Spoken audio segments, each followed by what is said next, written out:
Hello students, it's Anuradha ma'am here. Welcome to my YouTube channel में concept easy. आज के video lecture में class 11 psychology के chapter 4 को कंटिन्यू करते हुए मैं आपको इन्फेंसी स्टेज के बारे में बताऊंगी कि क्या क्या डेवलपमेंट होते हैं इन्फेंसी स्टेज के दौरान। लास्ट वीडियो लेक्चर में मैंने आपको प्री नेटल स्टेज के बारे में बताया था और कौन कौन से मदर के कैरेक्टरिस्टिक होते हैं जो प्री नेटल स्टेज को इन्फ्लुएंस करते हैं। इसके साथ साथ मैंने आपको इन्फेंसी स्टेज के बारे में भी बताया था कि इन्फेंसी स्टेज क्या होती है, क्या क्या इम्पोर्टेंट पॉइंट्स है इन्फेंसी स्टेज के। इसके साथ साथ मैंने कुछ रिफ्लेक्सेस भी बताए थे जो इन्फेंसी स्टेज में प्रेजेंट होते हैं और कुछ टाइम पीरियड बाद वो डिसअपीयर हो जाते हैं। ये सब समझने के लिए आप मेरा प्रीवियस वीडियो लेक्चर देख लेना ताकि डेवलपमेंटल स्टेजेस की फर्स्ट स्टेज से ही आप अच्छे से प्रिपेयर कर पाएंगे। आज डेवलपमेंटल स्टेजेस का सेकंड वीडियो लेक्चर एक्सप्लेन कर रही हूँ जिसमें मैं आपको डेवलपमेंट ड्यूरिंग इन्फेंसी स्टेज बताऊंगी। देखो, इन्फेंसी स्टेज में कौन कौन से डेवलपमेंट होते हैं, इसमें मैं आपको 4 डेवलपमेंट बताऊंगी। एक है मोटर डेवलपमेंट, दूसरा है सेंसरी एबिलिटीज, तीसरा है कॉग्निटिव डेवलपमेंट और चौथा है सोशियो इमोशनल डेवलपमेंट। ये चारों ही डेवलपमेंट मैं आपको डिटेल्ड वे में इजीएस्ट मैनर में बताऊंगी। पूरा वीडियो लेक्चर स्टार्टिंग से एंड तक फुल कंसंट्रेशन के साथ देखना ताकि कोई भी की पॉइंट आपका मिस ना हो। सबसे पहले मैं बता रही हूँ मोटर डेवलपमेंट क्या होता है। मोटर डेवलपमेंट में reflexes present in newborn like coughing, blinking, yawning etcetera. सबसे पहले आपको रिफ्लेक्स के बारे में पता होना चाहिए कि रिफ्लेक्सेस क्या होते हैं। रिफ्लेक्सेस ये ऑटोमेटिक रिस्पॉन्स होते हैं, ये बिल्डिंग ब्लॉक होते हैं मोटर डेवलपमेंट के। देखो, कुछ रिफ्लेक्स एक्शन ऐसे होते हैं जो न्यूबॉर्न में प्रेजेंट होते हैं लेकिन ये थ्रू आउट लाइफ रहते हैं, यानी जब न्यूबॉर्न ओल्ड एज तक पहुंचता है तब तक ये रिफ्लेक्सेस उसमें प्रेजेंट होते हैं। थ्रू आउट लाइफ ये रिफ्लेक्सेस चलते रहते हैं। जैसे कफिंग, न्यूबॉर्न खांस सकता है, ऐसे ही आप ओल्ड एज तक पहुंचेंगे तब तक आप में ये रिफ्लेक्स एक्शन प्रेजेंट रहेगा। दूसरा, ब्लिंकिंग, न्यूबॉर्न अपनी आंख झपक सकता है, ऐसे ही आप थ्रू आउट लाइफ आप ब्लिंक कर सकते हैं। तीसरा, यॉर्निंग, यॉर्निंग होता है उबासी लेना, न्यूबॉर्न उबासी ले सकता है, यॉर्निंग कर सकता है। इसी तरह से थ्रू आउट लाइफ जब तक ओल्ड एज तक पहुंचते हैं तब तक ये रिफ्लेक्स एक्शन प्रेजेंट होता है। तो मोटर डेवलपमेंट में कुछ ऐसे रिफ्लेक्स एक्शन होते हैं जो न्यूबॉर्न में प्रेजेंट होते हैं और थ्रू आउट लाइफ ये रिफ्लेक्स एक्शन चलते ही रहते हैं। कुछ ऐसे रिफ्लेक्स एक्शन होते हैं जो विद इन 1 ईयर डिसअपीयर हो जाते हैं, जैसे रूटिंग, मोरो, ग्रास्पिंग और बेबेंस्की। ये जो चारों रिफ्लेक्स एक्शन हैं ये विद इन 1 ईयर डिसअपीयर हो जाते हैं। तो समझ आया रिफ्लेक्सेस क्या होते हैं, कौन कौन से reflexes with in 1 year disappear हो जाते हैं न्यूबॉर्न में और कौन कौन से reflex action through out life चलते हैं। ये आपको डिस्टिंग्विश करना अच्छे से आना चाहिए। ये डिस्टिंक्शन में भी पूछ सकते हैं कि कौन कौन से रिफ्लेक्स एक्शन न्यूबॉर्न में डिसअपीयर हो जाते हैं। तो 4 रिफ्लेक्स एक्शन है, कौन कौन से हैं? पहला है रूटिंग, दूसरा है मोरो, तीसरा है ग्रास्पिंग और चौथा है बेबेंस्की। और कौन कौन से रिफ्लेक्स एक्शन है जो थ्रू आउट लाइफ चलते हैं न्यूबॉर्न में? तो पहला है कफिंग, दूसरा है ब्लिंकिंग और तीसरा है यॉर्निंग। समझ आ गया? अब देखो, दूसरा पॉइंट आता है बेसिक मोटर स्किल्स। न्यूबॉर्न में बेसिक मोटर स्किल्स होती हैं जैसे grasping, setting, crawling, walking and running. ये जो बेसिक मोटर स्किल का डेवलपमेंट है ये यूनिवर्सली होता है with minor exceptions. Minor exception हो सकते हैं लेकिन ज्यादातर बच्चों में ये जो बेसिक मोटर स्किल है सारी की सारे स्किल एक साइकिल में चलती है और यूनिवर्सली ये प्रेजेंट होती है। जैसे हर बच्चे के अंदर ग्रास्पिंग स्किल होती है। ग्रास्पिंग यानी जब आप उसे कोई चीज पकड़ाते हो तो बच्चा उसे बहुत टाइटली पकड़ लेता है। दूसरा, सेटिंग, हर न्यूबॉर्न बैठ सकता है, उसके अंदर ये बेसिक मोटर स्किल प्रेजेंट होती है। तीसरा, क्रॉलिंग, न्यूबॉर्न क्रोल करते हैं, ये हर न्यूबॉर्न में प्रेजेंट होती है। वॉकिंग एंड रनिंग, बाद में न्यूबॉर्न चलना सीखते हैं, दौड़ना सीखते हैं, तो ये with minor exception her newborn में प्रेजेंट होती है। समझ आया? तो बेसिक मोटर स्किल कौन कौन सी होती है? बेसिक मोटर स्किल होती है grasping, sitting, crawling, walking and running. ये हर न्यूबॉर्न में डेवलपमेंटल स्किल्स होती हैं, विद माइनर एक्सेप्शन होती है। देखो, थोड़ा बहुत एक्सेप्शन हो सकता है, कहीं कुछ ऐसे बच्चे होते हैं जो स्पेशली चाइल्ड होते हैं, किसी में किसी तरह की कोई प्रॉब्लम हो, तो विद माइनर एक्सेप्शन ये एप्लीकेबल हो। समझ आ गया? अब देखो, जैसे जैसे न्यूबॉर्न ग्रो करता है, उसका नर्वस सिस्टम ग्रो होता है, उसका माइंड डेवलप होता है, उसकी मसल्स डेवलप होती हैं, तो उसके अंदर फाइनर स्किल्स भी डेवलप होती हैं। फाइनर स्किल क्या होती है? फाइनर स्किल्स वो होती हैं जो छोटी मसल्स काम करती है, जैसे हाथ पैर की उंगलियां काम करती हैं, नेक काम करती है, आईज काम करती हैं। तो जब छोटी मसल काम करती है तो उसे हम कहते हैं फाइनर स्किल। क्लियर? तो हर न्यूबॉर्न में फाइनर स्किल्स डेवलप होती है, जैसे जैसे वो ग्रो होता है उसकी फाइनर स्किल्स डेवलप होती जाती है। तो ये सब है मोटर डेवलपमेंट में। दूसरा आता है सेंसरी एबिलिटीज। देखो, जो न्यूबॉर्न होते हैं उनमें सारे सेंस डेवलप हो जाते हैं except vision sense. Vision sense develop होने में थोड़ा टाइम लगता है, अदरवाइज सारे सेंस न्यूबॉर्न में आफ्टर बर्थ इमीडिएटली डेवलप हो जाते हैं। कौन कौन से सेंसेस हैं? जैसे देखो, hearing, hearing develop immediately after birth. As newborn grows, proficiency of sound improve. देखो, जो हियरिंग स्किल है ये जैसे ही बच्चे का बर्थ होता है कुछ घंटे बाद ही डेवलप हो जाती है, यानी न्यूबॉर्न को सुनाई देता है। मदर की वॉइस को कुछ घंटे बाद ही ये रिकॉग्नाइज करने लग जाते हैं।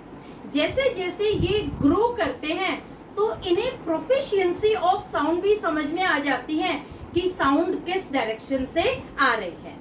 तो हियरिंग सेंस ऑर्गन न्यूबॉर्न का इमीडिएटली आफ्टर बर्थ डेवलप हो जाता है। दूसरा आता है newborn can respond to touch and feel pain. देखो, जो इन्फेंट होते हैं ये टच को रिस्पॉन्ड करते हैं और पेन को फील करते हैं। जैसे अगर आप किसी इन्फेंट की चीक को टच करते हो तो वो कैसे रिस्पॉन्ड करेगा? वो अपना माउथ ओपन करेगा या फिर हेड को टर्न करेगा। इसी तरह से अगर किसी न्यूबॉर्न को, किसी इन्फेंट को आप चिमटी काटते हो तो वो तुरंत रोने लग जाएगा। तो यहाँ पर उसे पेन भी फील होता है और टच को भी वो रिस्पॉन्ड करता है। क्लियर? नेक्स्ट पॉइंट आता है टेस्ट एंड स्मेल कैपेसिटीज। जो न्यूबॉर्न होते हैं वो स्मेल भी कर सकते हैं और टेस्ट भी कर सकते हैं। जब देखो, आप किसी छोटे बच्चे को दवाई देते हो, दवाई कड़वी होती है, तो वो कैसे गंदा सा सड़ा सा मुंह बनाता है, इसका मतलब उसके टेस्ट बड्स प्रेजेंट है, उसे पता है कि किस चीज का टेस्ट अच्छा है और किस चीज का टेस्ट खराब है। तो इन्फेंट के अंदर स्मेल और टेस्ट कैपेबिलिटीज प्रेजेंट होती है। नेक्स्ट पॉइंट आता है vision is lower than adult. About first year vision is 20/20. There is color deficiency in infant. Red and white color they can differentiate. देखो, जो न्यूबॉर्न होते हैं इनमें सारे सेंसेस डेवलप हो जाते हैं एक्सेप्ट विजन सेंस। एक न्यूबॉर्न का विजन एडल्ट के विजन के जितना नहीं होता है। न्यूबॉर्न का विजन डेवलप होने में 1 साल लग जाता है। जो न्यूबॉर्न होते हैं उनमें कलर डेफिशिएंसी होती है, वो कलर को अंडरस्टैंड नहीं कर पाते हैं। ये एक आम राय है कि 3 महीने की एज के बाद बच्चे रेड एंड व्हाइट कलर को पहचानने लग जाते हैं। 3 महीने की एज तक वो किसी भी कलर को डिफरेंशिएट नहीं कर सकते। इनका जो विजन होता है ये 6 महीने की एज तक इम्प्रूव होता है और 1 साल तक इनका विजन 20/20 हो जाता है, यानी 6/6 जो एक एडल्ट का विजन होता है वो इन्फेंट का भी विजन डेवलप हो जाता है।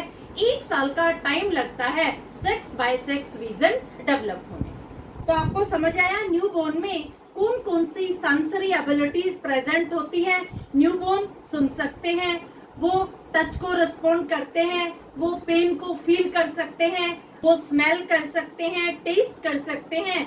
इनका विजन डेवलप होने में 1 साल का टाइम लगता है। क्लियर? तो दोनों पॉइंट आपको समझ में आ गए। तीसरा पॉइंट आता है कॉग्निटिव डेवलपमेंट। अब देखो जो ये वर्ड है कॉग्निटिव, ये बहुत इंपॉर्टेंट है। कॉग्निटिव का मतलब क्या होता है? Related to mind. बच्चों के माइंड में किस तरह से डेवलपमेंट होता है? बच्चों का माइंड क्या वैसा ही होता है जैसे एडल्ट का माइंड होता है? तो कॉग्निटिव एक्टिविटीज वो एक्टिविटीज होती है जो माइंड से रिलेटेड होती है, जैसे understanding, thinking, reasoning, perception, attention.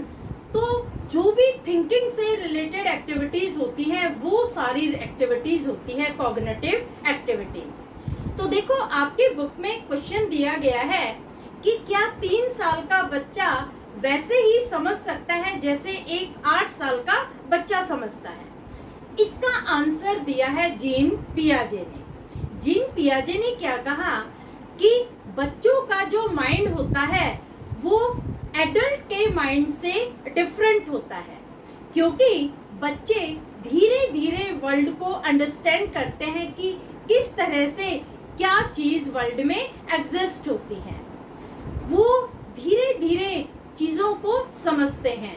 जैसे जैसे वो ग्रो होते हैं, अपने आसपास की चीजों को ऑब्जर्व करते हैं, अपने आइडियाज लगाते हैं, तो उनकी अंडरस्टैंडिंग डेवलप होती है, उनकी थिंकिंग इम्प्रूव होती है। तो एक बच्चा कभी भी वैसे नहीं सोच सकता जैसे एक एडल्ट सोचता है, क्योंकि बच्चे का माइंड डिफरेंट स्टेजेस से पास ऑन होता है। कौन कौन सी स्टेजेस हैं? जीन पियाजे ने 4 स्टेजेस दी हैं। देखो जो ये stages of cognitive development by Jean पियाजे है ये बहुत इंपॉर्टेंट है आपके सीबीएसई पॉइंट ऑफ व्यू से भी और कॉम्पिटिटिव एग्जाम के पॉइंट ऑफ व्यू से भी, क्योंकि ये आपके कॉम्पिटिटिव एग्जाम में भी पूछा जाता है कि जीन पियाजे ने कॉग्निटिव डेवलपमेंट की कौन कौन सी 4 स्टेजेस दी हैं। तो 4 स्टेजेस में पहली स्टेज आती है सेंसरी मोटर स्टेज, दूसरी है प्री ऑपरेशनल स्टेज, तीसरी है कॉन्क्रीट ऑपरेशनल स्टेज और चौथी है फॉर्मल ऑपरेशनल स्टेज। इन चारों स्टेजेस में बच्चे की अलग अलग एज है और बच्चे के अलग अलग कैरेक्टरिस्टिक्स हैं। तो ये चारों स्टेजेस ही मैं आपको इजीएस्ट मैनर में बता रही हूँ। सबसे पहले हम लेते हैं सेंसरी मोटर स्टेज। इसमें बच्चे की उम्र होती है 0 to 2 years। देखो जब बच्चा 0 to 2 years का होता है यानी इन्फेंसी स्टेज में होता है, तो वो एक्सप्लोर करता है वर्ल्ड को by senses. Infants explore the world by senses. जो इन्फेंट होता है वो फिजिकल एक्शन को सेंसरी एक्सपीरियंसेस के साथ रिलेट करने की कोशिश करता है, एक्सप्लोर करने की कोशिश करता है। सेंसरी एक्सपीरियंसेस में क्या आते हैं? जैसे hearing, vision, smell, taste, sound. तो ये सारे जो सेंसरी एक्सपीरियंसेस हैं इन्हें वो कोऑर्डिनेट करके वर्ल्ड को एक्सप्लोर करने की कोशिश करता है। ये कहा है जीन पियाजे ने सेंसरी मोटर स्टेज में कि 0 to 2 years की एज में बच्चा अपने सेंसेस के थ्रू ही चीजों को अंडरस्टैंड करता है, चीजों को रिलेट करता है। दूसरी स्टेज आती है प्री ऑपरेशनल, जिसमें बच्चे की एज होती है 2 to 7 years। इसमें बच्चा सिंबॉलिक थॉट को डेवलप कर लेता है। बच्चे के अंदर जो सिंबल थॉट होती है वो डेवलप हो जाती है। वो सिंबल को पहचानने लग जाता है, पिक्चर्स को पहचानने लग जाता है। जैसे ये ट्री की पिक्चर है, ये टेबल की पिक्चर है, ये चेयर की पिक्चर है, ये एप्पल की पिक्चर है। तो इस तरह से जो सिंबल होते हैं उन्हें वो रिकॉग्नाइज करने लग जाता है। तो यहाँ पर बच्चे की सिंबलिक थॉट डेवलप हो जाती हैं। जो 0 to 2 इयर्स की एज है वहां पर बच्चा सिंबल को अंडरस्टैंड नहीं कर पाता। तो देखो हर स्टेज में अलग अलग अंडरस्टैंडिंग होती है, अलग अलग थिंकिंग होती है। जैसे जैसे बच्चे की एज ग्रो होती है उसकी थिंकिंग और अंडरस्टैंडिंग भी डेवलप होती है। जब बच्चे की एज बढ़ी है, 2 to 7 इयर्स की एज में आया है, तो यहाँ पर वो सिंबल को रिकॉग्नाइज करने लग गया। सेंसेस के थ्रू तो वो चीजों को अंडरस्टैंड कर ही रहा है, इसके साथ साथ वो सिंबलिक थॉट को भी डेवलप कर रहा है। जिन चीजों के सिंबल को वो अंडरस्टैंड करता है उन चीजों को वो रिकॉग्नाइज इजीली कर पाता है। तो 2 to 7 इयर्स में बच्चे की सिंबलिक थॉट डेवलप हो जाती है। तीसरी स्टेज आती है कॉन्क्रीट ऑपरेशनल। इसमें बच्चे की एज होती है 7 to 11 इयर्स। यहाँ पर बच्चा क्लासिफाई करने लग जाता है ऑब्जेक्ट को और रीजनिंग करता है लॉजिकली। देखो जब बच्चे की उम्र 7 से 11 साल होती है तो बच्चे के अंदर चीजों को क्लासिफाई करने की, डिफरेंशिएट करने की एबिलिटी डेवलप हो जाती है। यानी उसकी जो अंडरस्टैंडिंग है वो और ज्यादा इम्प्रूव हो जाती है। यहाँ पर बच्चा ऑब्जेक्ट को क्लासिफाई करना शुरू कर देता है।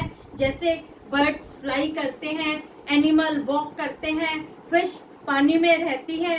तो यहाँ पर बच्चा लॉजिकल थिंकिंग करता है, वो क्वेश्चनिंग भी बहुत करने लग जाता है कि ऐसा क्यों होता है। तो जैसे जैसे बच्चे की एज बढ़ रही है बच्चे की थिंकिंग और अंडरस्टैंडिंग भी डेवलप हो रही है। अब आती है fourth stage, formal operational stage. इसमें बच्चा एडोलसेंस हो जाता है, उसकी उम्र हो जाती है 11 to 15 इयर्स। यहाँ पर बच्चा हाइपोथेटिकल थिंकिंग डेवलप कर लेता है। बच्चे के अंदर एनालिटिकल थिंकिंग डेवलप हो जाती है, रीजनिंग डेवलप हो जाती है। वो हाइपोथेसिस बनाना शुरू कर देता है और बाद में अपनी एनालिटिकल थिंकिंग से उन्हें वेरीफाई करने की कोशिश करता है। तो समझ आया, ये 4 स्टेजेस दी है जीन पियाजे ने। ये 4 स्टेजेस है कॉग्निटिव डेवलपमेंटल स्टेजेस। बहुत इंपॉर्टेंट है इन चारों स्टेजेस को समझना, क्योंकि बच्चे का जो माइंड होता है, जो बच्चे की थिंकिंग होती है, वो इन चारों स्टेजेस से ही पास ऑन होती है। जब बच्चा छोटा होता है तो वो सिर्फ सेंसेस के थ्रू ही चीजों को अंडरस्टैंड करता है। जैसे जैसे उसकी एज बढ़ती है वो सिंबल से चीजों को रिकॉग्नाइज करने लग जाता है। फिर वो और बड़ा होता है तो चीजों को क्लासिफाई करना शुरू कर देता है, और जब वो एडोलसेंस बन जाता है तो उसकी हाइपोथेटिकल थिंकिंग डेवलप हो जाती है। तो यही रीजन है कि एक 3 साल के बच्चे की अंडरस्टैंडिंग कभी भी 8 साल के बच्चे की तरह से नहीं हो सकती, क्योंकि हर स्टेज पर एज एप्रोप्रिएट थिंकिंग और अंडरस्टैंडिंग होती है। जो एडल्ट की थिंकिंग होती है वो कभी भी चाइल्ड और एडोलसेंस की थिंकिंग नहीं हो सकती।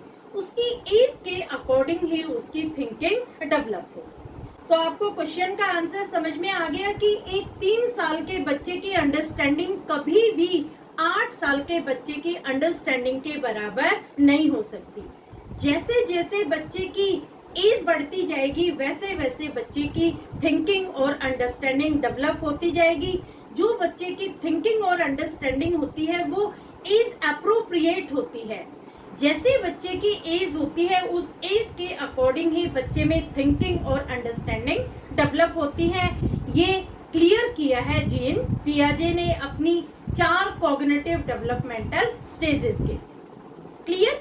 अब देखो जीन पियाजे ने एक इम्पोर्टेंट पॉइंट दिया है, चिल्ड्रन लैक ऑब्जेक्ट परमानेंस। ये बहुत इम्पोर्टेंट पॉइंट दिया है जीन पियाजे ने।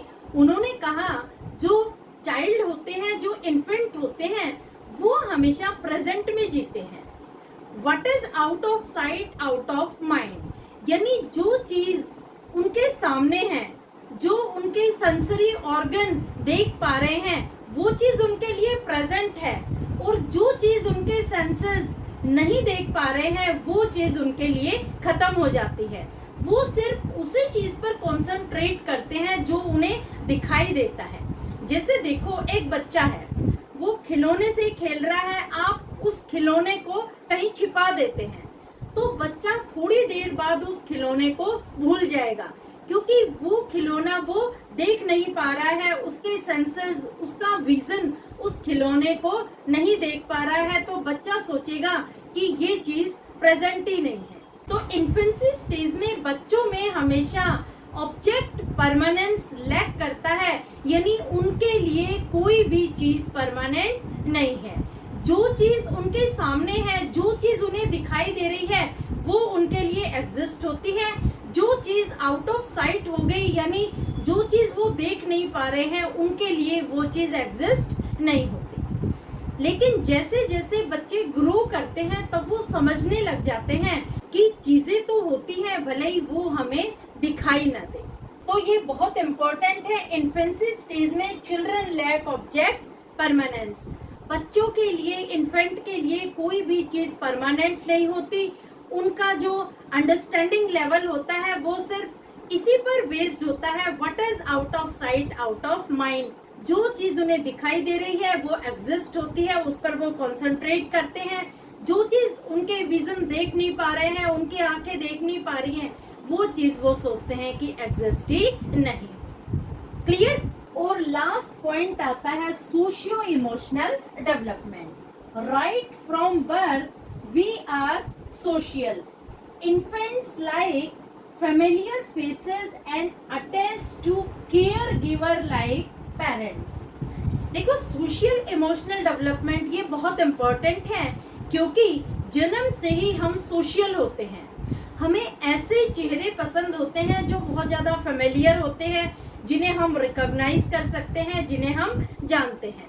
जैसे जो इन्फेंट होते हैं वो अपने पेरेंट्स के फेसेस को देखना ही प्रेफर करते हैं, अपने सिबलिंग के, अपने फैमिली मेंबर्स के चेहरे देखना ही वो पसंद करते हैं। अगर कोई न्यू फेस उनके सामने आता है तो उससे वो डर जाते हैं, वो रोना शुरू कर देंगे और बहुत अनईजी वो शो करते हैं।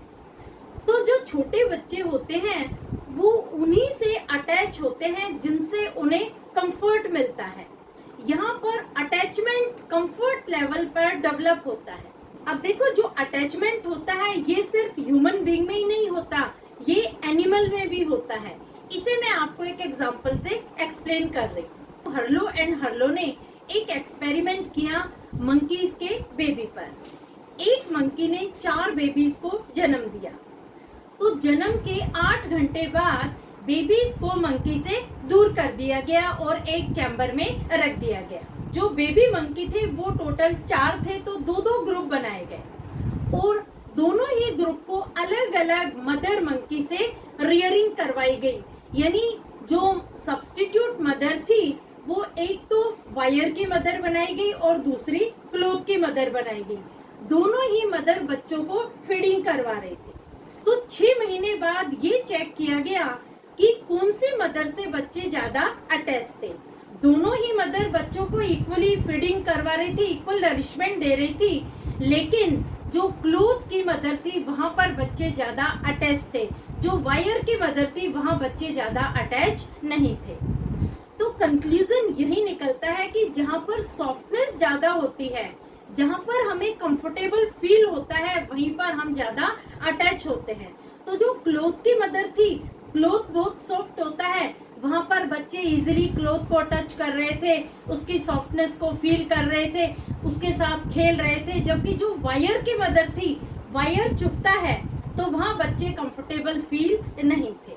तो इस एक्सपेरिमेंट में यही कंक्लूड किया गया कि जहां पर हमें सॉफ्टनेस मिलती है, जहां पर हमें कंफर्ट मिलता है, वहां पर हमारा अटैचमेंट ज्यादा होता है, हमारी बॉन्डनेस पॉजिटिवली डेवलप होती है।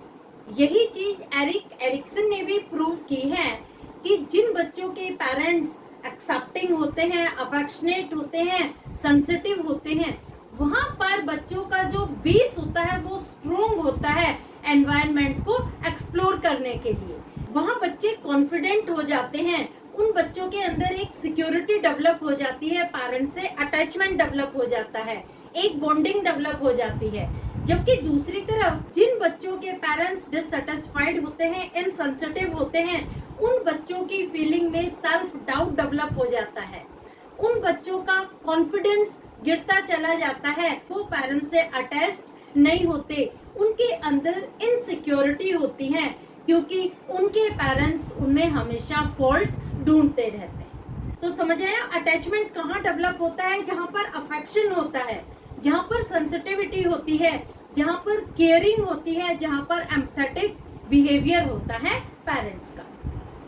तो जो इन्फेंट होते हैं वो बाय बर्थ ही सोशल होते हैं, वो ऐसे फेसेस को प्रेफर करते हैं जो उनकी केयर करते हैं, जो उनसे अफेक्शन रखते हैं, उनके साथ वो अटैच्ड होते हैं। और अगर कोई नया चेहरा उन्हें दिखाई देता है तो उससे वो अनईजी फील करते हैं। क्लियर? तो होपफुली इन्फेंसी स्टेज के ड्यूरिंग कौन कौन से डेवलपमेंट होते हैं ये भी आपको समझ में आ गया होगा। नेक्स्ट वीडियो लेक्चर में मैं लूंगी चाइल्डहुड स्टेज। ये जितना भी मैंने यहाँ लिखा है इसका एक स्क्रीनशॉट ले। लिंक अपने फ्रेंड्स को भी जरूर शेयर कर देना क्योंकि सारी डेवलपमेंटल स्टेजेस मैं आपको इजीएस्ट मैनर में एज पर एनसीईआरटी डिटेल्ड वे में एक्सप्लेन करूंगी। Thank you so much.